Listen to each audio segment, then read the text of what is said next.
여러분 안녕하십니까? 2021년 병원 벤처 기업 간 비즈니스 협력 행사 사회를 맡은 한국바이오협회 산업육성부문 신광민입니다. 병원과 벤처 기업 간 다수의 협력이 이루어질 수 있는 긍정적인 생태계 환경을 만들어가기 위해 병원 벤처 기업의 네트워크 구성을 지원하고 기술 세미나 및 멘토링을 통해 병원발 창업 활성화, 스타트업과 병원과의 협업 가능성 확대를 위한 금일 행사에 참석해 주신 여러분들을 환영합니다. 코로나 팬데믹으로 인해 현장 참석자를 최소화하기 위해 제한된 인원만 현장에 모시게 되었으며 행사에 관심이 있는 일반 참석자분들은 유튜브, 바이오TV 생방송으로 모시게 되었습니다.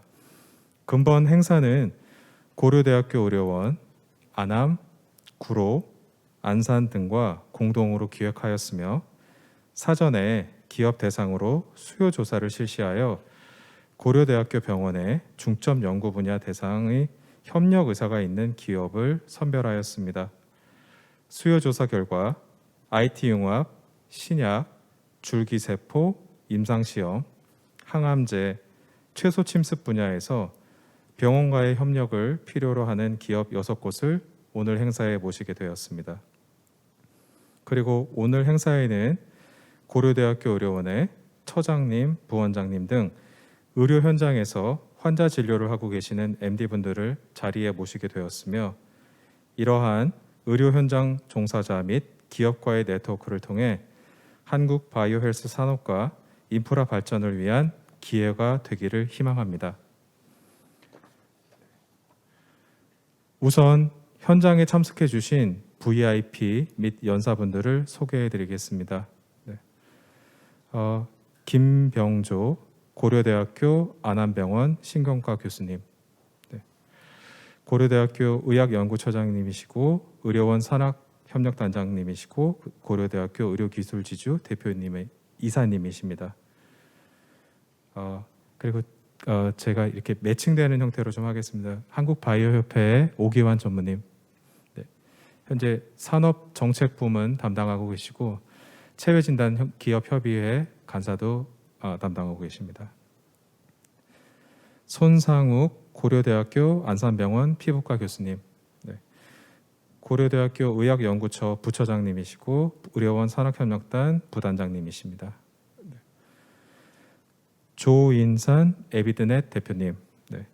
MD 출신이시고 CEO시고 국내 주요 20여 개 의료기관과 함께 병원 환자 2,500만 명 의료 데이터 표준화를 추진하고 계십니다.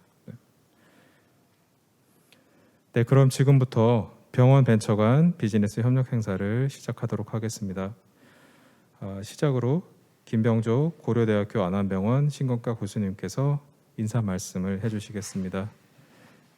김병조 교수님께서는 고려대학교 의학연구처장님이시고 신경면역학, 신경근육장애, 전기생리학 관련해서 임상 및 연구를 하고 계시고 현재 대한신경면역학회 부회장님, 신경근육질환학회 부회장님이시고 2019년 고려대학교 석탑연구자상을 수상을 하셨습니다. 소개 감사드립니다. 고려대학교 의과대학 의료원 의학연구처장을 맡고 있는 김병조입니다. 한국바이오협회에서 이런 좋은 기회를 주셔서 정말 감사드리고요. 저희도 이 자리가 굉장히 중요한 자리라는 것을 인지하고 고대 의료원 전체 연구의 가장 중요한 핵심 보직자분들을 전부 다 오늘 이 자리에 모셨습니다. 아직은 다들 도착을 못하셨지만 이따 병원 기업 간 매칭 행사를 할 때는 전원 다 함께 하실 거고요. 그리고 지금 현재 같이 하고 계신 분들이 저희 기술사업팀의 직원들로 계시는 분들입니다. 특히 김찬 교수님 주로 BM과 그다음에 창업 보육에 담당을 하고 계시는 그 교수님이 같이 하고 계시고요. 그다음에 우리 이미경 전담 변리사님이 오늘 또 같이 하고 계십니다. 그래서 그냥 연구자로서만의 내용이 아니라 대학에서 그다음에 의료원에서 여러 기업과 같이 기술 사업화를 이루는 데 있어서 필요한 그런 아이디어를 같이 나누고 쉐어하고 방향을 잘 잡는 데 도움을 주실 분들을 오늘 제가 다 모시고 같이 왔으니까요.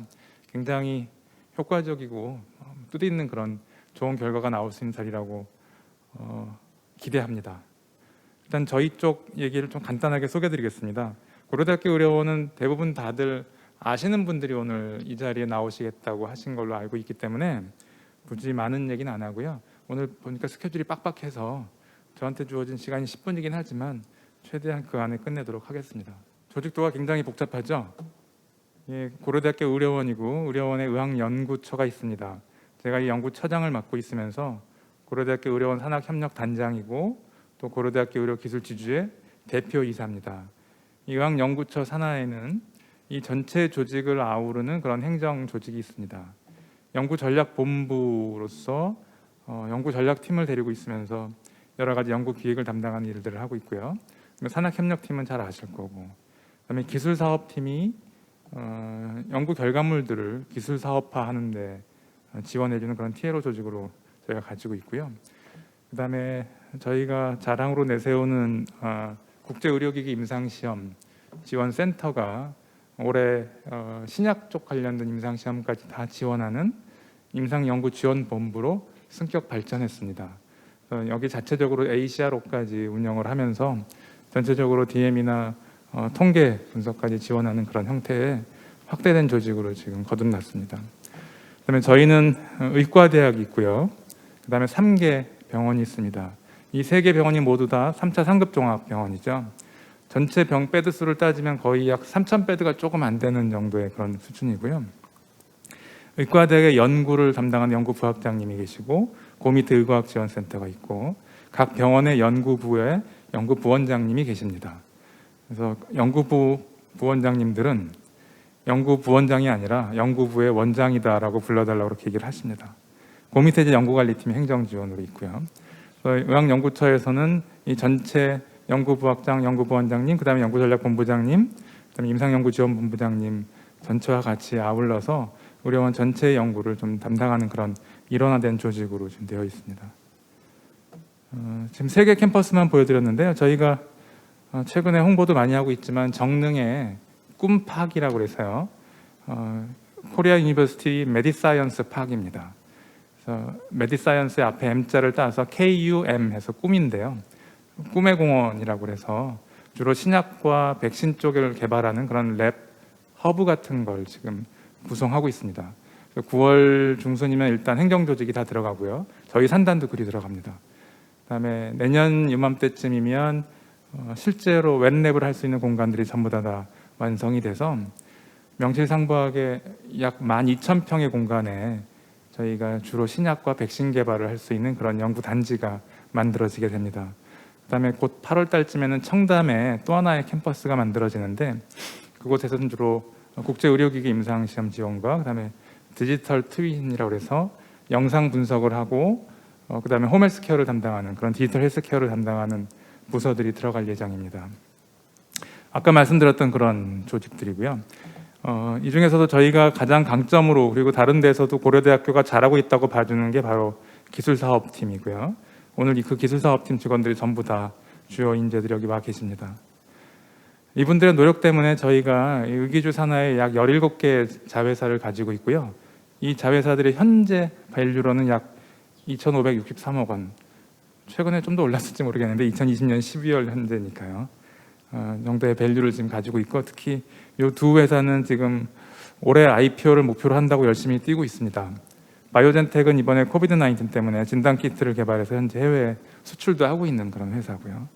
여기 안에도 뭐 엑소퍼트도 그렇고요. 그다음에 휴니버스, 해치오그 다 굉장히 큰 지금 가능성 있는 회사로 저희가 지금 보고 있습니다. 최근에 저희가 또 하나 날개를 단 게 저희가 있는 홍릉 지역이 강서 연구개발 특구로 지정을 받았습니다. 연구개발 특구가 되면 연구소 기업이 만들어질 수 있고 그 연구소 기업은 소득세와 법인세 그리고 여러 가지 규제에서 면제를 받을 수 있기 때문에 굉장히 큰 혜택을 누리는 거죠. 그래서 키스터와 경희대, 고려대가 기술 핵심 기관으로 그리고 특화 분야는 디지털 헬스케어 분야로 해서 저희가 지정을 받았습니다. 좀 아쉬운 점은 기업을 창업할 때 창업할 공간이 조금 모자라서요.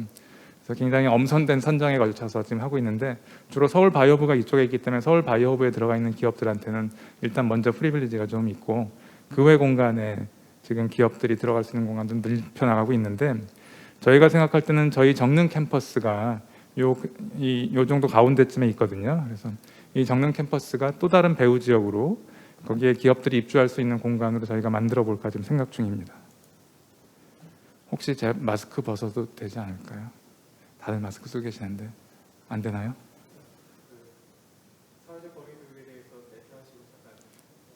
네.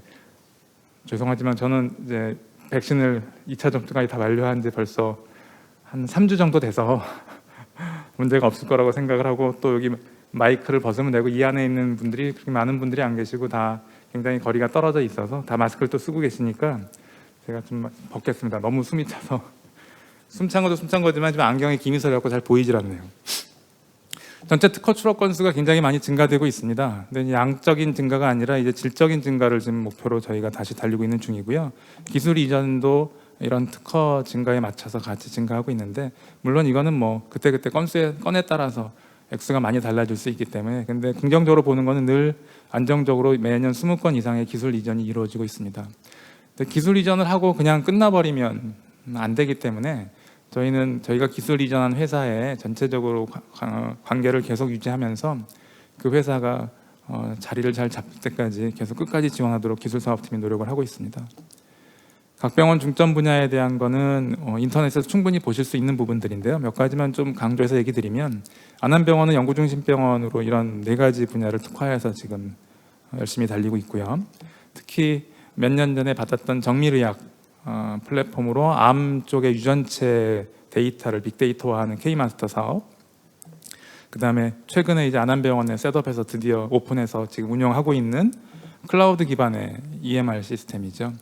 이 2가지가 결국 의료 정보를 빅데이터화해서 이걸 가지고 정형화, 지금 사실 의료 데이터의 가장 큰 문제는 대부분 데이터가 비정형화돼 있다는 거죠. 의사들이 쓰는 용어들도 다 다르고 진단명도 다 다르고 하기 때문에 그걸 적어도 저희의 플랫폼을 사용하시는 EMR을 사용하는 병원들은 같은 통일된 언어로 의무 기록이 완성이 돼서 쉽게 그 빅데이터를 가지고 활용해서 많은 부산물을 만들어낼 수 있는 그런 목표로 지금 하고 있습니다. 구로병원도 연구중심병원으로서 역할을 지금 해주고 있는데요. 특히나 개방형 실험실 사업단 같은 경우는 주변에 있는 기업들, 특히 지벨리 쪽 기업들하고 많은 네트워크를 맺고 병원에 있는 인프라를 활용하실 수 있도록 오픈이 되어 있는 상태입니다. 신약 쪽에 대한 부분의 플랫폼을 굉장히 구로병원은 신경을 쓰고 하고 있습니다. 그래서 감히 말씀드리는데 웬만한 신약 개발 회사에 갖고 있는 장비 정도 수준은 다 갖고 있다고 할 정도로 그래서 지금 의과대학에 갖고 있는 장비보다 더 많은 시스템을 구로병원에는 지금 지난 몇 년간 갖춰놔서 의료원 전체가 구로병원에 있는 이 신약 개발 플랫폼을 같이 활용하는 상태고요. 그다음에 정밀 의료기기 플랫폼, 여기서 또 나왔던 게 아까 바이오젠텍이라는 그 외국의 진단 키트를 팔고 있는 그 회사이기도 합니다. 스마트 헬스케어 플랫폼은 뭐 3개 병원 다 공히 같이 지금 노력하고 있는 부분이고요. 안산병원의 경우에는 국내에서 감히 최고라고 할 수 있는 제브라피쉬 기반의 전임상 신약 개발 연구 단지를 갖고 있습니다. 제브라피쉬의 한계가 분명히 있기는 하지만 인간의 유전체와 굉장히 유사한 그런 제브라피쉬를 가지고 하면 다양한 동물 모델들을 만들 수 있고 초기에 필요한 전임상 연구들을 대부분을 굉장히 빠른 시간 내에 효율적으로 할 수 있어서 이 시스템을 안산에 저희가 갖춰서 3개 병원이 모두 다 여기서 활용을 할 수 있는 그런 시스템을 갖고 있습니다. 안산 코호트 얘기 들어보셨을 거예요. 아시아 최고라고 하는 그 고령화 사회의 코호트입니다. 이 코호트에 유전체 데이터까지 그리고 많은 MRI 데이터까지 포함이 되어 있기 때문에 이건 제가 임용이 되기 전부터 있었던 그런 코호트 사업이고 지금까지도 계속 진행이 되고 있어서 약 25년 정도의 지금 데이터가 쌓여 있는 거거든요. 안산 지역 분들의. 그러니까 굉장히 큰 보고로 지금 저희가 생각을 하고 있고요. 혁신형 의료기기 개발은 저희 부처장님이 지금 주로 담당해서 하고 있는 그런 사업이고 또 하나 자랑할 만한 게 이제 환경 독성 융합 연구인데 미세먼지, 그다음 미세 플라스틱 그리고 특히 최근에는 가습기 살균제에 대한 그런 연구 센터로 지정을 받아서 환경청과 같이 많은 연구들을 지금 수행하고 있습니다. 이 저희 기관이 좀 방대하고 여러 기관으로 또 나눠져 있기 때문에 의료원 전체가 만약에 기업에서 봤을 때는 도대체 누구랑 컨택을 해야 되나 하시잖아요. 어떤 연구자를 본인이 타겟해서 그분하고 연결을 하고 싶다 하더라도 이왕이면 저희 기술사업팀 직원과 먼저 좀 상의를 하시면 좀 더 쉽게 스무스하게 연결을 해드릴 수 있을 것 같아서 제가 마지막 슬라이드를 이걸로 준비를 했습니다. 이 슬라이드 이건 전부 다 공개가 될 테니까, 그리고 저희 홈페이지에도 다 나와 있으니까 이거 보시고 언제든지 필요하실 때는 연락을 주셨으면 좋겠습니다. 감사합니다.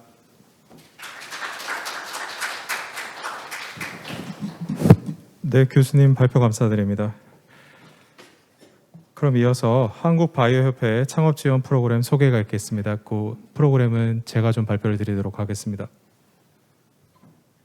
네, 안녕하세요. 한국바이오협회 산업육성부문 신광윤입니다. 그 바이오협회에서 다양한 바이오 산업의 발전과 관련된 일들을 수행을 하고 있는데, 그 중에서 저희 부문에서 하고 있는 창업 지원 프로그램들을 좀 소개를 드리고, 네, 나중에 더 정보가 필요하시거나 이러면 저희한테 연락을 주시면 네, 적극적으로 대응을 해드리도록 하겠습니다.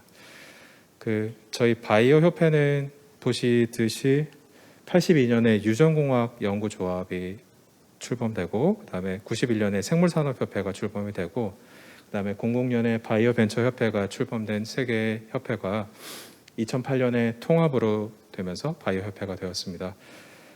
저희 바이오협회가 약 500여 개 바이오 기업하고 기관을 현재 산학연 기관과의 네트워크로 보유하고 있고, 네, 그다음에 저희가 또 인력 양성이나 이런 쪽도 협회 내에서 하고 있어서 네, 그런 업무들을 수행을 해갖고 왔고, R&D 과제 역시도 한 38년 정도 네, 수행을 해오고 있습니다.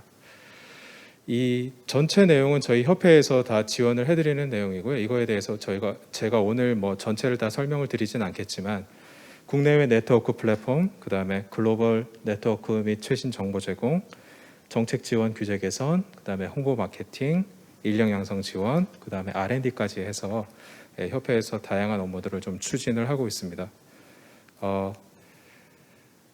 기관 저희 네트워크 전국적으로 많은 기업과 기관들이 현재 네트워크로 저희 협회와 네, 교류를 하고 계십니다. 이제 제가 담당하고 있는 산업육성 부문이고요. 저희 산업육성 부문은 산업육성과 창업 활성화를 지원을 하고 있고요. 저희의 메인은 글로벌이나 국내에 어떤 이슈가 되는 정보를 제공을 해드리고, 그거와 관련된 어떤 짧은 아니면은 좀 심층적인 분석이 필요한 어떤 리포트나 브리프를 제공을 해드리고요. 그다음에 저희 육성 부문에서 또 하는 것들이 대부분의 창업을 하시는 분들은 기술이나 아니면 특허 기반으로 해서 창업을 하시는데, 이후에 기업 운영에 대해서 굉장히 어려워하십니다. 그래서 그런 창업 지원 교육 프로그램 실습식, 지체식 교육도 하고 있고요. 그다음에 저희 부문은 잘 아시겠지만 바이오 쪽이 굉장히 타임하고 버젯이 많이 지속적으로 들어가야 되는 곳이고요. 그래서 투자 유치를 저희가 지원을 해드리고 있는데, 스타트업에서 뭐 시리즈 A, 프리 A나 시리즈 A 쪽 아니면 시리즈 B, C 쪽에서 임상 시험 이후에까지 해서 저희가 투자 유치를 지원을 해드리고 있고요. 그다음에 오늘 지금 저희가 유인해 드린 게 창업 지원 가이드북이라고 해서 저희가 정부 부처에서 예비 창업자, 그다음에 창업 초기 기업, 그다음에 창업 이제 어느 정도 성장한 기업 대상으로 해서 세 개의 섹터로 나눠서 각각에 대해서 지원하고 있는 프로그램들을 매년 업데이트를 하고 있습니다. 그래서 이런 프로그램들을 통해서 정보를 지원을 해드리고 있고요. 그다음에 저희가 또 하고 있는 것들이 국내 네트워크 지원이라고 해서 국내에 약 30-40개 정도의 지역 특화 클러스터가 형성이 되어 있습니다. 그쪽 TP들과의 협력, 그다음에 요 카라반 같은 경우는 지역 기업의 애로사항을 해소를 해드리는 업무들을 추진을 하고 있습니다.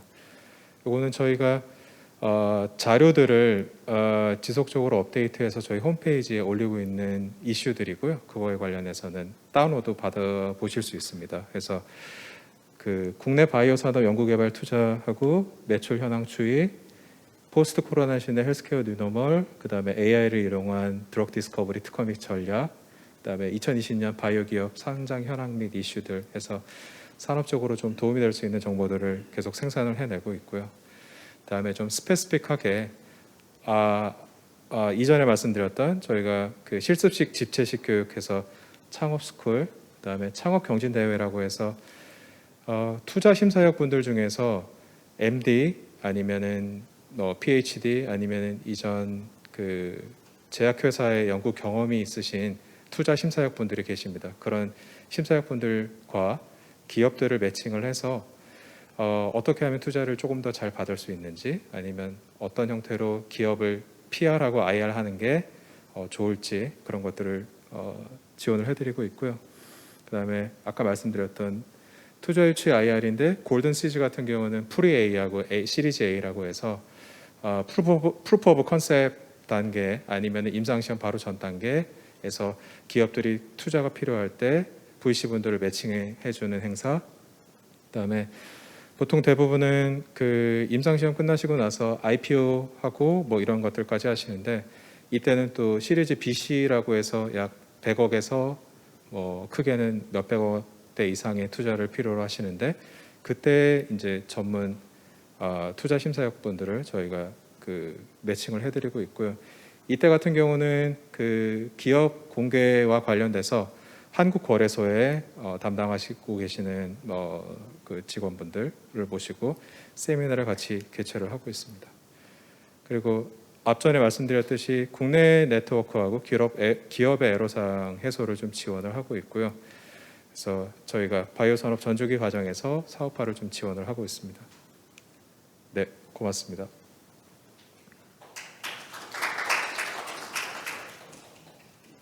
네, 이어서 에비드넷 조인산 대표님께서 산학병 원활한 협력을 위한 고려사항에 대해서 발표해 주시겠습니다. 네, 안녕하십니까. 저는 에비드넷의 조인산 대표라고 합니다. 이렇게 소중하고 뜻깊은 자리에 초대받게 되어서 진심으로 기쁘게 생각합니다. 저는 대학병원에서 인턴을 마치고 전문의 과정을 하지 않았습니다. 그리고 회사에서 일하고 있는 의사 출신의 기업가입니다. 국내외 제약사에서 근무하면서 신약 관련한 다양한 일들을 경험을 했었습니다. 그러면서 한미약품에 인연이 돼서 오픈 이노베이션을 추진하는 그런 임원으로 재직을 했었습니다. 한국에서 바이오 붐이 일고 지금도 굉장히 많은 투자와 창업이 많이 진행되고 있는데요. 그런 붐이 막 시작되려던 2014-15년도에 그런 오픈 이노베이션을 시작하고, 그리고 한 4-5년간 국내외 바이오 기술을 사업화시키는 투자 육성 담당 일을 하면서 과연 성공적인 신약 또 의료기기 이 사업화 기술은 뭔가, 이런 고민을 좀 많이 했었습니다. 그런데 이제 거꾸로 제가 이제 투자 육성 담당하는 임원에서 거꾸로 제가 벤처 기업을 하고 있습니다. 그래서 투자를 이제 거꾸로 유치해야 되는 입장이 됐죠. 입장이 역전되다 보니까 전에 벤처 회사 대표님들을 많이 만나면서 더 잘해드릴 걸 하는 그런 생각이 많이 들고 있습니다. 그만큼 이런 조그마한 벤처 기술 가지고 벤처 회사를 운영한다는 게 쉽지 않다는 그런 생각이 듭니다.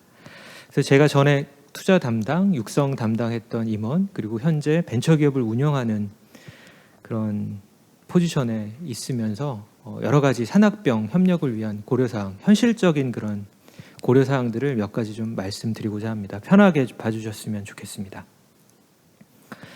이 사진은 이제 지난 겨울 사진이죠. 여기서 보시면 이 많은 사람 중에 한 분이라도 마스크를 쓰지 않으면 굉장히 어색하실 거예요. 굉장히 이상한 사람이 되는 거죠. 그래서 과거에는 이 마스크를 쓴다는 게 이상했는데, 지금은 마스크를 벗으면 이상한 세상이 된 거죠. 뉴 노멀이 되고 있는 것 같습니다. 근데 이제 이 뉴 노멀이 우리 사회에 이런 마스크 쓰는 그런 사회적 현상뿐만이 아니고 우리 우리나라 또는 전 세계 부의 재편까지도 만들어 가고 있는 것 같아요. 여러분들 이제 줌 많이 쓰시죠? 줌을 만든 이런 창업자도 큰 돈을 부자가 이제 되셨고요. 그리고 뭐 이게 이제 몇 달 전 자료긴 하지만 우리나라의 바이오 기업들 엄청난 부호가 되고 계시고, 그다음에 게임 회사, IT 기반의 게임 회사들도 큰 대기업이 되고 계시는 거죠. 오늘도 뭐 크래프톤이라는 게임 회사가 조만간 상장이 되는데 뭐 시가총액이 몇십 조다 이런 뉴스가 나오고, 카카오가 시총 3위의 기업이 되고 있다, 뭐 이런 변화들이 많이 있는 것 같습니다. 그런데 이런 부의 재편에는 두 가지 키워드가 있는 것 같아요. 하나는 IT 기술을 기반으로 한 테크 컴퍼니, 또는 헬스케어와 바이오라는 키워드, 이 두 가지가 이런 부의 재편에 큰 역할을 하는 것 같습니다. 이건 또 작년 여름에 보도 자료를 제가 캡처했는데, 미국에서는 이런 헬스케어 관련해서 데이터 기반으로 여러 가지 규제를 개편하는 그런 일들도 같이 벌어지는 것 같습니다. 그래서 이 코로나로 인해 또는 4차 산업이라는 키워드로 인해서 가파르게 데이터, IT 또는 헬스케어, 바이오 관련한 그런 여러 가지 혁신이 급변하고 있는 것 같습니다. 여러분들 이제 이 자리에 계신 분들은 어떻게 보면은 호재를 만나셨다고 저는 느낍니다. 이렇게 급변하는 바이오 헬스케어 시대에 여러분들이 주요 역할을 하실 수 있는 그런 주역이 되실 것 같고요. 미국에서는 이런 헬스케어 관련해서 IT와 결합해서 큰 그런 혁신들이, 기존 산업을 재편하는 혁신들이 나타나는 것 같습니다. 여기 계시면 무슨 브라이트 헬스, 클로버 헬스, 오스카 헬스 이런 기업들이 작게는 1,500억, 2,000억, 많게는 몇 조 단위의 투자를 받으면서 미국의 헬스케어 시장을 가파르게 변화시키고 있는 것 같고요. 바이오 회사들도 마찬가지입니다. 플랫폼을 가진 회사들이 여기 3,000억부터 1조까지 투자를 받으면서 새로운 신약 개발을 하고 있는 것 같습니다. 국내에도 헬스케어 바이오 관심이 계속 있는 것 같습니다. 미국에 비해서는 이제 자릿수가 하나 다르지만 과거에 비하면 상상할 수 없었던 돈들이 국내 바이오텍에도 투자가 되는 것 같습니다. 10년 전에 저도 이제 외국계 제약회사를 다닐 때 국내 제약회사로 이직을 할 때 열의 9분은 우리나라에서는 신약 개발이 불가능하다고 다들 이야기를 해주셨습니다. 그래서 왜 국내 제약회사로 이직을 하느냐, 제네릭만 만드는데, 그런 충고와 조언을 저한테 해주셨던 기억이 납니다. 우리나라는 신약 개발 역량이 되지 않는다, 이런 어떻게 보면 패배감이 팽배했던 그런 과거도 있습니다. 물론 지금도 미국, 영국, 독일에 비해서는 신약 개발 역량이 부족할 수도 있습니다. 다만 지난 10년간 우리나라에도 큰 변화가 있었고, 우리나라에서도 이런 신약 개발이 충분히 가능하다, 이런 자신감들이 많이 늘어나는 것 같습니다. 특히 경험 있는 인재, 그리고 여기 계시는 의학을 연구하시는 분들이 신약 개발, 의료기기 개발에 눈을 많이 돌려주시는 것 같습니다. 이런 점을 봤을 때 우리나라에서도 더 큰 미래가 있지 않을까, 이런 생각을 해봅니다. 과거에는 이제 의학의 대가이신 병원의 교수님들이 기업을 하신다, 기술을 개발하신다라는 사례가 좀 적었던 것 같습니다. 그리고 직접 또 창업을 하신다 이러면 좋은 인식을 받기가 어려웠던 것 같아요. 그런데 지금은 이제 시대가 많이 바뀌었죠. 병원에 계신 훌륭한 의학자들이 창업을 하시는 일들이 많고, 기술 개발을 하셔서 라이센싱, 기술 이전하는 사례들이 점점 많아지는 것 같습니다. 또한 요즘에 연구 중심이다, 데이터 중심이다, 그래서 병원에서도 이런 기술 개발하고 데이터를 활용하는 사례가 점점점 늘어나고 있는 것 같습니다. 여기 아까 이제 처장님께서도 고려대 기업들을 많이 소개해 주셨는데, 육성 R&D 과제를 통해서 여러 기업들이 병원에서 잘하고 있는 사실도 확인할 수가 있었습니다. 이렇게 이제 대학과 병원의 기술이 기업과 함께 사업화된다는 것은 모두 오픈 이노베이션이라고 총칭할 수 있는 산학병 협업의 모습일 겁니다. 그런데 이제 이렇게 기술이 사업화되는 과정이 일률적이지만은 않죠. 다양한 구조가 있을 수 있습니다. 가장 단순하게는 병원이나 학교가 기업의 연구 과제를 수주해서 연구 용역을 지원할 수도 있을 거고, 기술을 라이센싱해서 지속적으로 연구를 추가로 지원하는 그런 모델도 있을 겁니다. 좀 더 적극적으로는 벤처기업과 수익을 쉐어링하거나 조인트 벤처를 만드는 것도 방법이 될 겁니다. 근데 이제 다양한 방법을 결정하는 그 핵심은 저는 이제 두 가지라고 봅니다. 하나는 담당 연구팀 PI의 역량이 어디까지인가, 또는 어떤 경영진과 인연을 만들어가는가에 따라서 달라진다고 저는 봅니다. 제 지인의 이제 스토리인데요. 바이오 영역은 아닌 IT 쪽에 종사하는 벤처기업 대표인 제 지인의 이제 좀 스토리예요. IT 쪽으로 독창적인 아이디어와 기술을 보유했는데 사업이 번번이 실패를 했습니다. 대기업들과 만나도 탐내는 그런 기술을 보유했는데 왜 사업이 안 되는지 저도 좀 의아해서 여러 번 만나고 이야기를 들어봤는데 차츰 그 이유를 알게 됐어요. 바로 회사의 구조가 이유였습니다. 기술이 아무리 좋아도 회사의 지배 구조, 그리고 지분 구조가 꼬이게 되면 사업이 제대로 될 리가 없습니다. 이 자리에 계신 기술 기반 연구진, 기업 관계자분들도 약 기술이 8알로 중요하시다는 것을 아실 겁니다. 그런데 이 기술을 담는 그릇, 즉 회사의 파운데이션이 바로 서지 않으면 회사가 제대로 잘할 수 없다라고 생각이 됩니다. 그래서 그런 파운데이션을 공고히 하는데 굉장히 중요한 노력을 쏟으셔야 된다는 그런 생각이 듭니다. 기술은 과학이고 사업은 심리라고 저는 생각합니다. 사업에 참여하는 이해 당사자들이 어떠한 심리로 움직이는지, 그리고 그 이해관계가 잘 맞는지, 그리고 그러한 구조가 지속 가능한지가 매우 중요해 보입니다. 이런 면에서 기술 제공자와 기업 간은 서로 좀 더 솔직하게 서로를 이해하고 적극적으로 이해관계를 맞춰볼 수 필요가 있다고 생각합니다. 일반적으로 기술을 개발한 입장에서는 그 기술이 황금알을 낳는 거위로 생각하기 쉽습니다. 그런데 초기 기술이 실제 서비스와 상품으로 만들어지기까지는 너무 많은 변수가 있습니다. 저는 헬스케어 바이오 영역에서는 황금알을 낳는 초기 기술은 없다라고 봅니다. 다만 황금알을 만들어가는 과정이 있다, 이런 생각이 듭니다. 기업의 입장에서는 기술을 도입할 때 내부 팀들과의 협업이 원활할 건가도 중요한 고려 요소가 됩니다. R&R이 명확한 연구 용역을 주는 경우에 내부 팀들과의 갈등 요소가 적습니다. 그런데 라이센싱을 하거나 병원이나 학교의 연구를 이어받아서 하는 경우들은 대부분 내부 또는 외부의 연구자들이 의견 충돌로 꽃을 피워보지 못한 채 파탄에 이르는 경우도 심심치 않게 있습니다.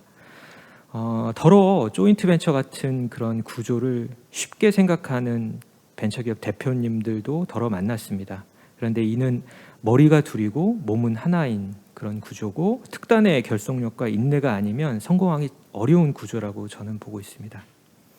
그래서 이런 사업적인 구조에 대해서 경험 있는 사업과와 학교와 병원이 함께하는 게 정말 중요하다고 생각이 됩니다. 또 학교와 병원에서 연구하신 분들이 직접 창업에 뛰어드는 경우도 굉장히 많습니다. 그런데 학교라는, 그리고 병원이라는 안전한 울타리를 넘어서 이런 정글로 나가게 되는 경우에는 저는 첫 번째 갖춰야 될 자세는 바로 의뢰 자세가 아닐까, 이런 생각을 해봤습니다. 벤처 기업을 한다는 거는 정말 의뢰의 자세로 살아야 되는 거죠. 우리나라에서 벤처 창업자는 직원한테도 을, 파트너한테도 을, 정부한테도 을인 것 같습니다. 저는 판교에서 데이터 관련 IT 기업을 운용을 하는데 요즘 개발자 채용에 있어서 개발자들이 저와 저희 회사를 인터뷰를 하고 다닙니다. 그래서 저도 의뢰 자세로 인재 채용을 하는 그런 일들이 굉장히 많습니다. 그래서 기술 개발이 아닌 사업의 영역은 융통성과 열린 마음이 필요하다고 봅니다. 제가 예전에 만났던 서울대 병원의 모 교수님 스토리입니다. 그분은 당신께서 부족한 부분에 대해서 전문가의 의견을 청취하기 위해서 정말 의뢰 자세로 기업 전문가들을 찾아다니면서 배우고 있었던 분입니다. 부족한 부분에 대해서 솔직해지고 열린 자세로, 낮은 자세로 경청하는 모습을 보고 굉장히 훌륭한 분이라는 그런 생각을 하게 됐습니다. 또 기술 개발을 함에 있어서 특히 신약 기술 그리고 의료 관련된 기술들은 재현성이 매우 중요하다고 생각합니다. 미국의 한 조사 기관에 따르면 전임상의 재현성 부족으로 인해 약 30조에 이르는 돈이 낭비된다는 그런 연구 결과도 있습니다. 비임상 단계에서 10번 중에 9번이 재현이 된다면 임상 개발 단계에서는 1000번 중에 999번이 재현이 되어야 되고 생산 단계에서는 100만 번 중에 99만 9,999번이 무결성이 필요하다고 생각합니다. 즉 다른 말로 연구실의 기술이 실제 사업화 기술로 가기까지는 난이도가 로그 스케일로 증가하게 됩니다. 그래서 글로벌 제약상의 경우 비임상 단계의 기술이 할지라도 생산 난이도까지 고려한 라이센싱을 하게 됩니다. 저도 많은 플랫폼 기술을 검토했는데 생산 단계까지 역량을 가진 연구팀을 확보하는 것은 굉장히 어렵습니다. 그런데 이러한 개발 단계 연구팀들 중에 적어도 뒷단계 생산까지 염두하고 그런 재현성에 관련된 이야기를 하는 연구팀을 만나게 되면 신뢰도가 무척 상승합니다. 그래서 좋은 평가를 내리고 실제 기술 도입으로 연결되는 사례가 많았던 것 같습니다. 신약 개발은 참으로 긴 여정입니다. 각기 다른 여정에서 각기 다른 전문가가 필요합니다. 우리나라에서도 임상약 혼용 때문에 수천 명이 들어간 임상 시험이 실패했다. 그래서 주가가 폭락했다. 이런 보도 자료도 여러분들 접했을 거라고 봅니다. 실제 우리 주위에서 이런 일들이 벌어지고 있는 겁니다. 각 단계에 진입하기 전에 미리미리 경험 있는 전문가와 함께 하는 일은 아무리 강조해도 지나치지 않을 것 같습니다. 4차 산업시대에 바이오 헬스케어의 리더는 기술이 아닌 사람을 보유할 수 있는 역량이 더욱 중요하지 않을까라는 생각을 해봅니다. 한국 바이오 산업에 굉장히 많은 돌들이 지금 몇 년 동안 몰리고 있는 것 같아요. 그런데 실제 창업자들이 신약 개발에 성공하고 훌륭하게 엑싯을 하는 경우는 굉장히 드물다고 생각이 되고요. 이 점을 우리는 주목을 해야 됩니다. 정작 돈은 자본이 벌어가고 창업자는 신약 개발이라는 긴 싸움의 덫에 갇혀서 되게 힘든 경우를 보곤 합니다. 창업 직후에는 대규모 투자를 받는 게 소원이고 그 다음은 상장을 하는 게 소원이 됩니다. 그런데 정작 상장을 하고 난 이후에도 더 큰 고민과 걱정을 갖는 창업자들을 많이 보곤 합니다. 저는 그래서 장기적인 계획이 필요하다고 봅니다. 아무리 초기 기업이라고 할지라도 5년, 10년 뒤에는 어떻게 이 기업이 되겠다라는 계획이 필요하지 않을까 이런 생각을 해봅니다. 그리고 이런 계획을 세우는 데 있어서 많은 분들을 만나고 경험을 들으시는 게 계획을 탄탄하게 하는 그런 밑바탕이 되지 않을까 생각이 합니다. 그리고 이렇게 계획을 세우시는데 창업자의 큰 비전이 굉장히 중요합니다. 그런데 이 모든 계획을 실천할 사람들은 바로 임직원이 아닐까 생각합니다. 임직원을 노동자가 아닌 파트너로 대해야 할 것 같습니다. 정말 어려운 이야기입니다. 그런데 벤처 같은 굉장히 작고 린한 조직은 이런 파트너들이 회사의 주인으로 임해줄 때 진정으로 회사가 살아 움직이는 조직이 된다고 봅니다. 병원과 학교에 계신 분들께서 기업 소속으로 겸직하실 때 간혹 겸직에서 오는 이해상충 문제가 일어날 수 있습니다. 회사에 전적으로 봉직하는 그런 회사의 임직원들이 이런 이해상충을 보면 임직원들의 사기가 꺾이는 굉장히 중요한 부분입니다. 그래서 이런 부분이 일어나지 않도록 사전에 잘 협의하는 것도 필요하다고 봅니다. 바이오 헬스케어 영역은 투자를 받는 일이 필수입니다. 좋은 투자처를 만나는 일이 굉장히 중요합니다. 일반적으로 투자 유치 과정에서 제출하는 플랜보다 실제 일어나는 일들은 항상 돈과 시간이 많이 들어갑니다. 경험 있는 투자자라면 그 돈으로 되겠습니까? 그렇게 금방 되겠습니까? 라고 반문할 수 있습니다. 낙관적이지 않은 보수적인 사업 계획도 필요하다는 말씀을 드리고 싶습니다. 마지막입니다.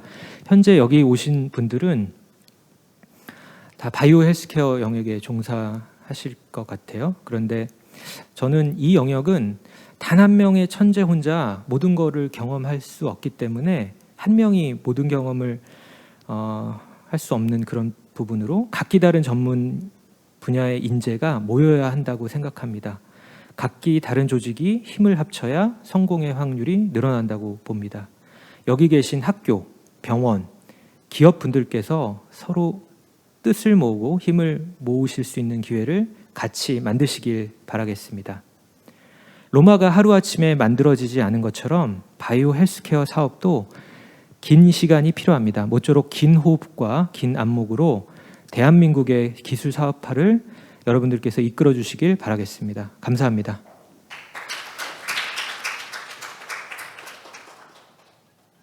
데브시스터즈 이승우 이사님께서 바이오 헬스케어 벤처 투자 유치 전략에 대해서 말씀드리겠습니다. 네, 안녕하십니까. 저 데브시스터즈 벤처스의 이승우라고 합니다. 저는 의과대학 졸업하고 그다음에 메디컬 헬스케어 벤처 회사에 근무하다가 엑셀러레이터인 블루포인트 파트너스에서 바이오 헬스케어 본부장을 맡다가 이제 벤처 캐피탈인 데브시스터즈 벤처스로 해서 이제 바이오 헬스케어 쪽 투자를 하고 있고요. 저희 회사에 대해서 짧게 1분 정도 소개드리면은 데브시스터즈 벤처스는 이제 코스닥 상장사인 데브시스터즈의 자회사로서 2015년도에 설립된 벤처 캐피탈이고요. 지금 운용 자산 규모는 한 1,000억 원 정도 되고 바이오 헬스케어, 하이테크, ICT 컨텐츠, 게임 등 여러 가지 분야에 투자를 하고 있습니다. 오늘 이 귀한 자리에 초대해 주셔서 감사드리고요. 제가 이제 바이오 헬스케어 벤처 투자 유치 전략이라고 하는 어떻게 보면 조금 큰 제목을 들고 나왔는데 바로 전에 이제 두 대표님들께서 너무 좋은 얘기들 해주시면서 조 대표님께서 이제 어떻게 보면 전반적인 개론을 너무 말씀 잘해주셨고 그다음에 이제 교수님께서 실제로 창업을 하시면서 겪으셨던 내용들을 말씀해 주셔서 그에 대한 조금 투자적 입장에서 바라보는 점이라고 보시면 좋을 것 같습니다. 보건의료 창업 및 주요 정책 동향이라고 해서 이제 마크로한 얘기부터 하겠는데요. 바이오 산업 아까 조 대표님 말씀해 주신 것처럼 상당히 성장하는 산업이고 연평균 7.9% 정도 성장하는 산업입니다. 이 정도 사이즈 규모에서 이런 성장을 하는 사실 산업은 거의 없는데 2019년도 미국에서 벤처 투자 역시 제약 바이오 의료기기 의료 서비스가 23% 정도로 매우 큰 퍼센트를 차지하는 것을 보실 수 있습니다. 국내도 역시 마찬가지로 많은 회사들이 생겨나고 벤처기업들이 설립되고 투자가 이루어지는 걸 보실 수 있는데요. 2018년도에 359개 바이오 중소 벤처기업이 설립이 됐고 이제 2015년에서 18년까지 1,500개 바이오 기업이 설립이 되었다 이런 얘기들이 있고요. 벤처캐피탈 협회 자료를 보면은 2014년도에 3,000억 원 정도 투자 집행이 이루어지는 바이오 의료 분야가 2018년도에 8,417억 원, 이제 작년 기준으로는 1조가 넘어가면서 실제적으로 벤처 투자에서 많은 비중을 차지하면서 이제 바이오 헬스케어 벤처라는 것이 벤처 산업에 있어서 메인스트림이 된다라고 저는 생각하고 있습니다. 그럼 이런 바이오 벤처 산업 왜 이렇게 갑자기 주목받고 있는 것일까에 대한 생각을 해볼 수 있는데요. 미국의 바이오 벤처 캐피탈리스트들이 이제 근무하고 있는 바이오 벤처 캐피탈인 웨스트라이크 베리지 바이오 파트너스에서는 바이오 창업 전성시대의 도래를 아래 같은 3가지 이유로 봤습니다. 이제 기술적 진보가 가속이 되고 과학적 지식이 증대되고 생명공학적 툴킷의 발전이 있었다. 아마 여기 계신 연구자분들, 교수님들, 대표님들께서도 마찬가지시겠지만 저도 뭐 불과 20년 정도 전에 배웠던 의료 지식, 뭐 어떤 과학 지식들이 많이 바뀌어났고, 그때만 해도 어떤 한 생명체의 유전체를 전부 시퀀싱을 해서 그 유전 정보를 본다는 거는 사실 어불성설이라는 생각이 들 정도로 어려운 일이었는데, 지금 이제 NGS라는 어떤 진 시퀀싱 테크놀로지가 발전을 하면서 실제적으로 매우 싼 가격에 그런 저희가 유전체 정보를 얻어낼 수 있게 됐고요. 그다음에 두 번째로는 여기 나와 있는 그래프 자체가 이제 그 항암제 승인권인데, 예를 들어서 이제 녹색선이 세포독성 항암제입니다. 그래갖고 지금 그냥 어떻게 보면 사이토톡식하게 모든 뭐 정상세포든 암세포든 같이 죽여가는 항암제가 이제 승인을 많이 받다가 점차적으로 이제 높아지고 있는 적색선이 이제 표적 항암제인데, 이제 스페시픽하게 우리가 그런 어떤 캔서 바이올로지를 이해를 하면서 우리가 타겟하고자 하는, 아까 그 교수님께서도 테라켄의 어떤 그 발전을 보시면서 말씀해 주셨지만, 그렇게 저희가 좀 더 스페시픽하게 들어갈 수 있는 그런 항암제들이 많이 이제 허가를 받고 좀 더 이제 그런 과학적 지식이 증대가 되고 있구나 느낄 수 있었고, 이제 작년에 노벨 화학상 받았던 이제 크리스퍼-캐스9이라는 기술이 나오면서 좀 더 이런 툴킷들이 우리들이 이런 챌린지한 도전들을 하는데 훨씬 더 좋은 재료로서 작용한다고 생각하고 있고요.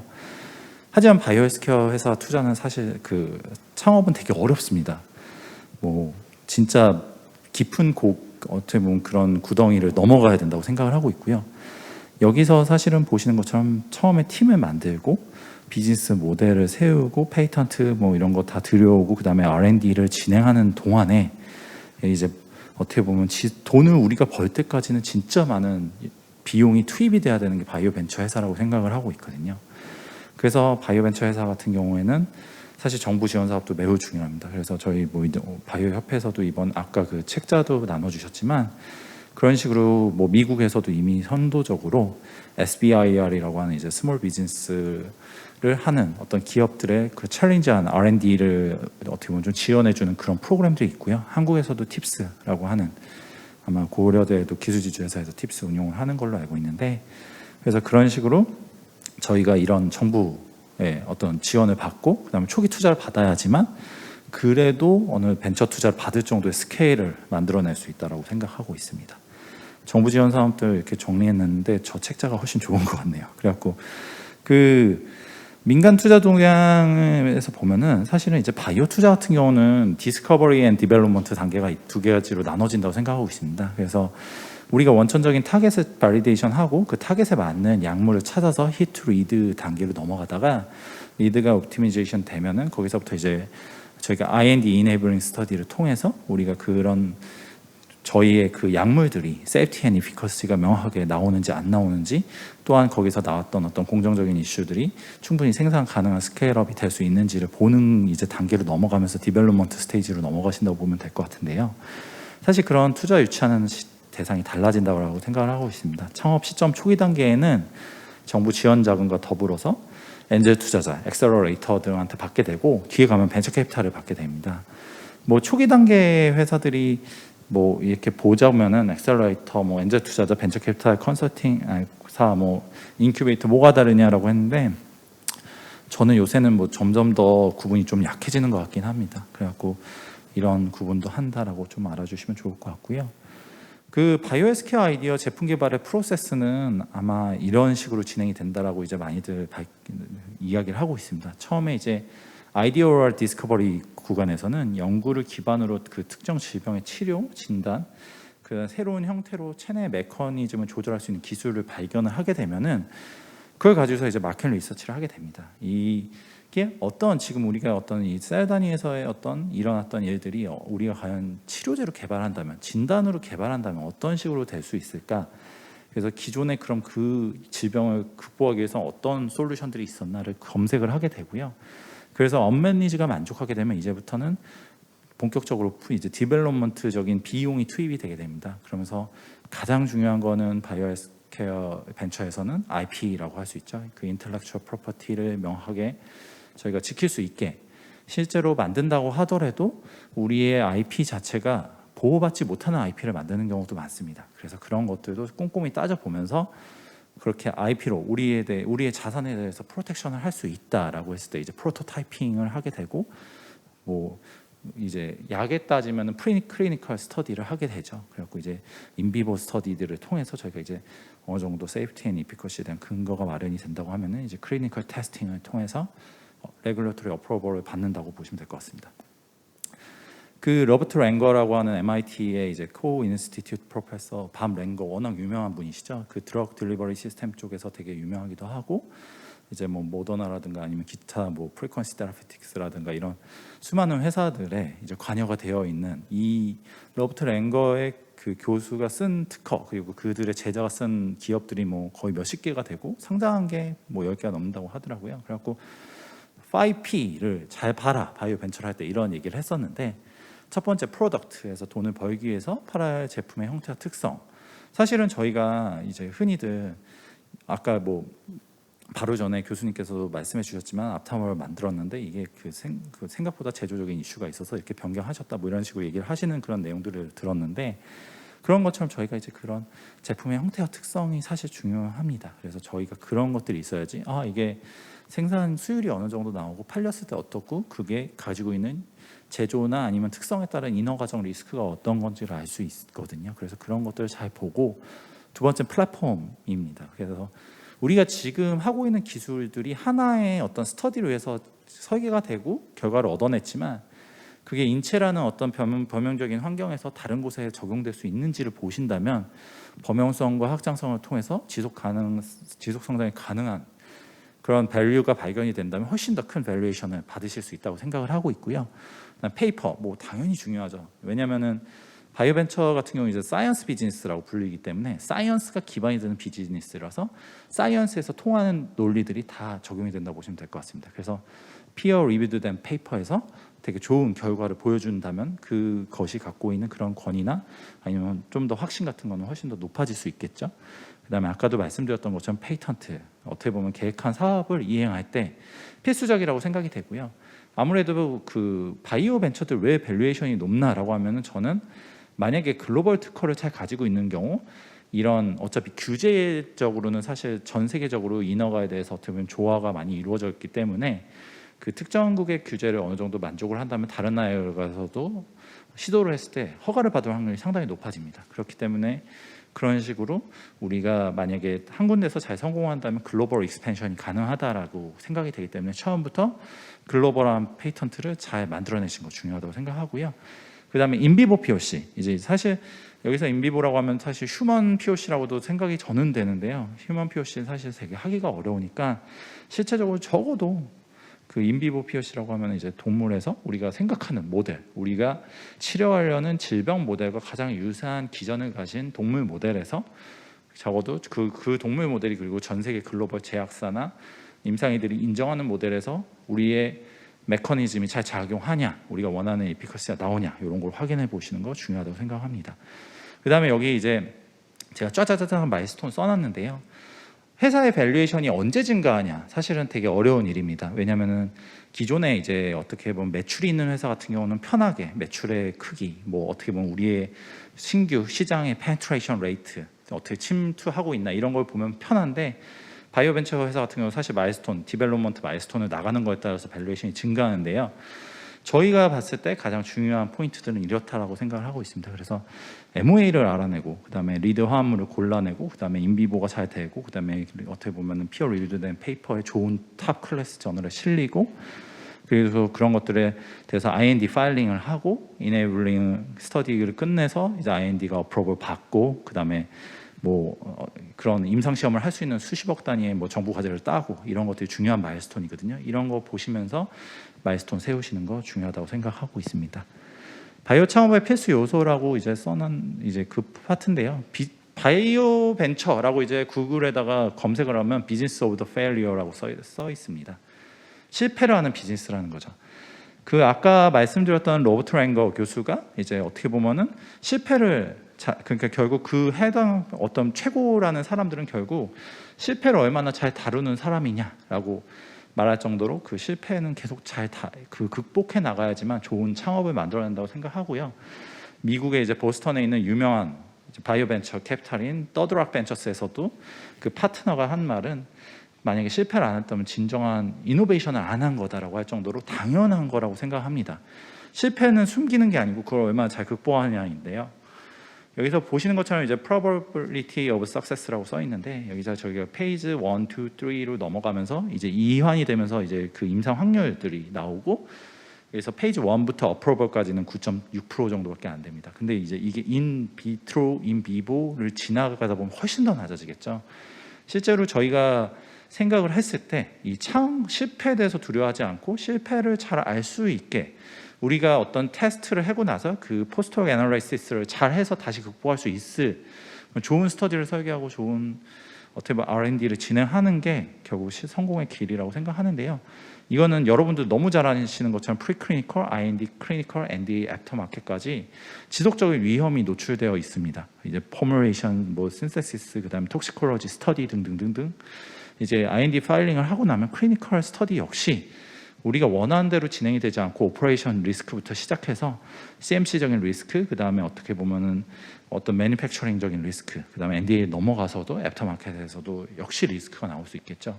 그래서 뭐 백신 같은 경우도 코로나 코비드 19 때문에 빠르게 이런 새로운 어떤 모달리티들이 도입이 됐지만 그로 인해서 여러 가지 이슈들이 있었던 거를 뭐 사회적으로도 세계적으로도 잘 아실 수 있습니다. FDA에서도 뭐 얀센 백신을 허가를 냈다가 중단하기도 하고 다시 허가를 내기도 하고 그런 왔다 갔다 하는 것 자체가 사실은 모든 것들의 리스크라고 생각을 하고 있습니다. 그래서 처음부터 이런 전략을 잘 짜시는 게 되게 중요하다고 생각을 합니다. 그래갖고 처음에 이제 클리니컬 인디케이션에 대한 이벌루에이션을 한다라고 하는데 아무래도 이제 병원 기반의 창업이 많은 지금 같은 모임 같은 경우는 훨씬 더 유리하시다고 생각을 하고요. 우리가 이게 이제 몸에서 진짜 타겟할 수 있는 우리 그 타겟 자체를 히트할 수 있냐라는 걸 볼 수 있고 우리의 데이터가 얼마나 컨피던스를 줄 수 있냐 그 민감도나 어떻게 보면 그런 특이도에서 얼마나 우리가 얼마 정도 나와야지 우리가 그걸 자신감을 얻고 진행할 수 있냐. 그 다음에 이제 임상시험을 설계할 때 중요한 건데 우리가 생각하는 타겟에 대해서 우리가 미저먼트에 대한 어떤 그런 속성을 알아야 됩니다. 그래서 잴 수 있는 거를 알아야지 결국은 임상시험도 설계가 되는데 예를 들면 얼마 전에 이제 그 알츠하이머에 대해서 허가를 받은 아두카누맙 같은 경우에는 그게 결국 베타 아멜로이드를 줄이더라도 그게 임상적인 클리니컬 어떤 아웃풋으로 나오냐 안 나오냐에 대한 계속 지속적인 논란들이 있는데요. 그런 것들이 이제 어떻게 보면 우리의 메커니즘이 결국은 임상적인 메저먼트로 연결이 되냐 이런 거 중요하다고 생각하고 있고요. 그래서 이제 엔드포인트가 무엇이고 그 다음에 지금보다 좋냐 이런 것들에 대해서 잘 생각해 보시는 거 중요하다고 생각하고요. 그다음에 아까 이제 그 조인선 대표님께서 말씀해 주셨지만 결국은 혼자 할 수 있는 거 없습니다. 다이버스한 그룹을 만들어서 약을 개발한다고 하면 합성을 하는 매드캠, 그다음에 만약에 항체를 하면 안티바디 엔지니어링을 해야 되겠죠. 그다음에 이제 체내에서 몸에서 우리가 갔을 때 ADM이라든가 PKPD라든가 해서 기본적인 디스트리뷰션에 따라서 우리가 톡시콜로지에 한 어떤 리스크에 노출될 수 있는지 없는지에 대한 고민도 해야 될 것 같고요. 이피커시 테스팅 아까 말씀드린 것처럼 좋은 모델에서 좋게 결과를 우리가 비교 대조군을 명확하게 설정을 해서 잘 보여주는 거 중요하다고 생각합니다. 그다음에 RA, CR 다 중요하고요. 이런 것들 사실은 혼자서 알 수 없습니다. 많은 전문가들을 잘 사용을 해야 되고 저희가 도움을 요청을 해야 됩니다. 그래서 좋은 분들 많이 만나는 거 중요하다고 생각하고 있고요. 그 다음에 이제 KOL들 잘 만나면 좋다라고 하는데 이제 KOL 이제 키 어피니언 리더 해서 이제 의료 분야에서 많이 쓰이는 용어라서 너무 잘 아실 텐데 그래갖고 그런 것들이 결국은 우리가 이런 그 패소피지올로지에서 잘 이해하고 환자들이 실제로 왔을 때 이게 어떤 컨디션인지 제너럴 컨디션이 맞아서 이런 독성을 견딜 수 있는지 아니면은 어떻게 보면 이런 라이프타임의 찬스에서 어느 정도 얼리 스테이지에 왔는지 레이트 스테이지에 겪는지 이런 고민들을 다 해야 되기 때문에 실제로는 많은 임상의들과 얘기를 하는 거 매우 중요하다고 생각합니다. 그래서 아마 이따가도 이제 2부 세션에 아마 많은 벤처기업 대표님들께서 이제 또 임상의 분들과 많은 디스커션 하는 시간이 있는 것 같은데 그런 시간 매우 중요하다고 생각하고 있고요. 그 다음에 이제 뭐 클리니컬 세팅도 잘 아셔야 됩니다. 이제 뭐 임상의 분들 너무 잘 아시겠지만 어떤 심텀으로 환자가 병원에 온다면 결국은 어떤 백페인이라는 기본적인 뭐 저희가 심텀이 나타나서 온다면 세라피에 대한 어떤 저희가 디시전 메이킹 어떻게 내려지냐 메디케이션, 서저리, 뭐 피지컬 테라피를 줄 테고 메디케이션 중에 이런 식의 어떤 옵션들이 있을 텐데 이거를 저희가 어드레스 할 때는 디지즈 스테이터스라든가 아니면 피지컬 컨디션, 이코노믹 스테이터스, 리임버스먼트 등 많은 것들을 고려해서 결국은 줄 수밖에 없는데요. 그래서 그런 것들에서 이제 저희가 제품을 사용하는 방법 같은 거 아니면 그런 것들이 어떤 식으로 이제 세팅이 되어 있나 이런 거 이해하시는 거 중요하다고 생각합니다. 그리고 어차피 저희가 지금부터 아무리 달려가도 인허가 받는 거는 만약에 시작하신다면 진짜 빨라야 5년에서 7년입니다. 코비드 19 같이 기적적인 인류의 재앙이나 리스크가 오지 않는 한 이게 더 짧아지긴 당장은 어렵다고 생각하고요. 그러면 7년이나 10년 뒤에 세상이 어떻게 바뀔 건가? 정확하게 저희가 생각해 보면 2010년에 아이폰이 나왔습니다. 아이폰 나오고 지금은 사실 스마트폰 안 쓰시는 분 아무도 없죠. 그래서 10년, 불과 12년 전에 일어났던 일이 그렇다고 생각해 보시면 저희가 10년 뒤에 어떻게 바뀔 건가? 지금 사실 과학의 진보적 속도가 매우 빠르기 때문에 지금까지 살아오셨던 뭐 50년과 지금 앞으로의 10년, 5년의 속도의 변화의 차이는 점점 더 커질 거라고 생각합니다. S&P 500이라고 하는 이제 뉴욕 증권거래소에 있는 대표 기업 500개를 모은 회사들도 52%가 이제 15년 동안 사라진다고 할 정도인데 미국의 그 상징적인 기업들도 사라지는 시간인데 사실은 저희들의 그 practice habit, 그다음에 regulatory practice 아니면 reimbursement 그런 것들이 어떻게 바뀔 건가? 예를 들자면 미국 같은 경우도 점점 이제 value based 시스템으로 바뀌면서 어떤 치료 수가에 대한 고민들이 점점 많이 바뀌고 있고 이런 것들이 실제로 미국에서 바이오 벤처들은 항상 첫 번째로 고민하는 여지라고 생각할 수 있습니다. 마지막으로 짧게 투자가 어떻게 이루어지는지 한 3분 정도 얘기하고 끝날 건데요. 결국은 이제 창업하시고 나면 엑셀러레이터, VC 투자, 프리-IPO, IPO 스테이지로 가게 됩니다. 그래서 창업부터 IPO까지 간다고 하면 12년 정도 소요가 되게 되는데요. 여기 사실은 이게 IPO가 꼴은 아닙니다. IPO까지는 사실은 비상장 투자라는 거고요. 비상장 투자라는 것은 결국은 이런 밸류에이션 자체를 뭐 대중한테 받는 게 아니고 특정인들한테 이제 기관들한테 받기 때문에 이렇게 따로 좀 나눈다고 보시면 더 좋을 것 같고요. 그래서 엑셀러레이터한테 받을 때 밸류에이션, 기업 밸류에이션 한 50억 정도까지, VC에서 50억에서 1000억, 프리-IPO 때 600억에서 1000억 정도 받으면서 이제 IPO로 가게 된 거고요. 시간은 이 정도 소요된다고 합니다. 사실 벤처 캐피탈, 한국의 벤처 캐피탈에 대해서 또 설명을 한번 해드리면은 벤처 캐피탈 펀드는 여기 보시는 것처럼 이제 제너럴 파트너라고 가운데 VC 펀드라고 되어 있는데 그 VC 펀드라고 써 있는 제너럴 파트너가 흔히 만나시는 벤처 캐피탈리스트라고 생각하시면 됩니다. 그럼 그 벤처 캐피탈은 무슨 돈을 가지고 투자를 하냐? 저희가 이제 그 벤처 캐피탈이 투자할 돈을 출자해 주는 곳을 LP라고 하는데요. 리미티드 파트너라고 해서 결국 그 출자한 돈에 대해서 그 출자한 돈만큼의 책임만 지는 사람들이라고 보시면 될 것 같은데 주로 국민 뭐 연금 같이 연기금, 그 다음에 아니면 회사 뭐 예를 들면 LG, 삼성 같은 데가 될 수도 있고 뭐 신한 아니면 KB 뭐 그런 금융사가 될 수도 있고요. 그 다음에 일부 개인들 예를 들면 뭐 수백억, 수천억 대의 자산가들도 벤처 펀드에 출자를 하곤 합니다. 그렇게 해서 벤처 캐피탈들이 이제 그런 펀드를 만들게 되면 스타트업들의 벤처들에 투자를 하게 됩니다. 펀드 사이즈는 100억에서 5천억까지. 얼마 전에 이제 에이티넘 인베스트먼트라고 하는 우리나라의 벤처 캐피탈에서 최초로 5천억이 넘는 단일 펀드를 만들어서 화제가 되기도 했었는데 벤처 펀드 같은 경우는 보통 5년에서 10년 정도 됩니다. 그래서 투자 기간과 관리 기간이라는 게 있고요. 주목적 투자 대상이라는 게 있는데 이런 것들은 사실 아까 말씀드렸던 이런 벤처 펀드의 구성 중에 중요한 것들이 연기금에 해당되는 부분이 사실 한국 벤처 투자라는 곳에서 출자하는 모태 펀드라고 보시면 될 것 같습니다. 모태 펀드는 우리나라 정부기관에서 특정 목적을 가지기 위해서 그 산업의 미래를 위해서 그 미래에 주목이 될 수 있는 그런 벤처 기업들에 투자를 해라 하면서 이제 각 부에서 이제 출자를 한다고 보시면 될 것 같은데요. 문화체육관광부에서는 뭐 영화 펀드 같은 거를 할 수도 있고 특허청에서는 특허 펀드, 그다음에 보건복지부 같은 데서는 신약 펀드 같은 거 투자할 수 있겠죠. 그럼 그런 식의 아까 말씀드렸던 주목적 투자 대상이 나오게 됩니다.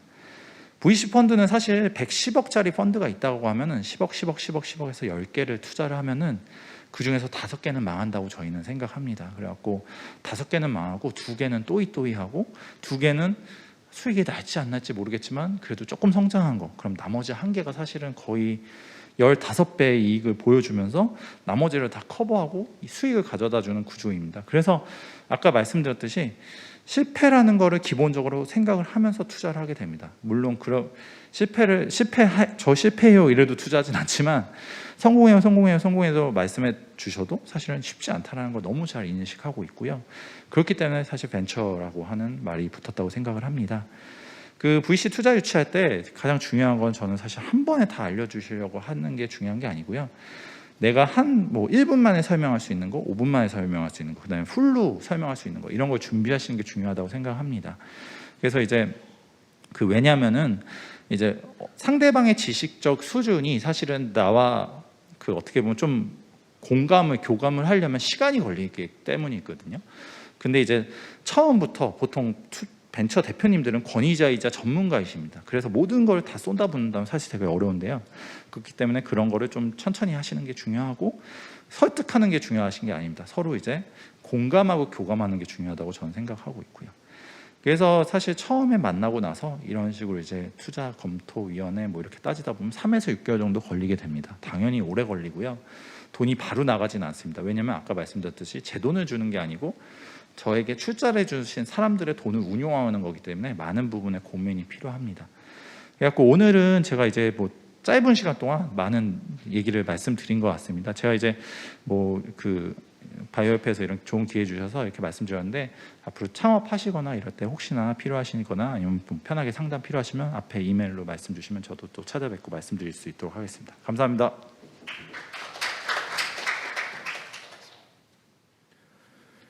네, 이사님 발표 감사드립니다.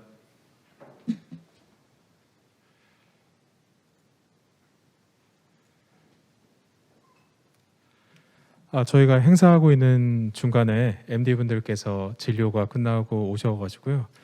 이전에 설명드렸던 두 분의 김명정 교수님하고 손상훈 교수님 이외에 오늘 참석하시기로 하셨던 교수님들 좀 소개를 드리겠습니다. 고려대학교 안산병원 내분비내과의 김난희 교수님이시고요. 네, 고려대학교 안산병원 연구 부원장님을 하고 계십니다. 네, 그리고 고려대학교 의과대학 의학과 교수님 황종익 교수님이시고요. 현재 고려대학교 지금 아마 외부에 계시는 것 같습니다. 고려대학교 의과대학 지금 연구 부학장님이시고요. 의과학 연구지원센터장님이십니다. 네, 지금 들어오시네요. 네. 네, 그리고 고려대학교 안암병원 이비인후과의 김태훈 교수님, 고대의료원 임상연구지원 본부장님이십니다. 네, 이상으로 오늘 참석하신 MD분들 소개를 드렸고요. 네, 일단 이것으로 금일 병원 벤처기업 비즈니스 협력 행사의 세션 1 병원발 창업기업 세미나를 마치도록 하겠습니다.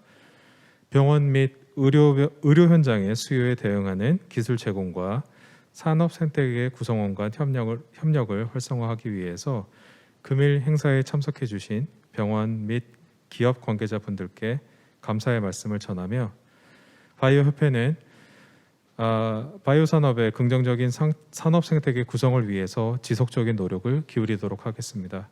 네. 금일 2부 행사는 병원과 스타트업 기업 간 구체적인 협력 방안이 논의되는 비공개 행사가 진행될 예정이며 금일 행사 이후에 구체적인 협력 방안이 도출되는 경우에 후속 조치 등을 통해서 협력의 지속 가능성을 확보할 수 있도록 지원하겠습니다. 바이오협회 유튜브 채널을 통해 참석해 주신 분들께도 감사의 말씀을 드리면서 바쁘신 와중에도 참석해서 자리를 빛내주신 모든 분들께 고마운 마음을 전해드립니다. 지금까지 진행을 맡은 신광민이었습니다. 감사합니다.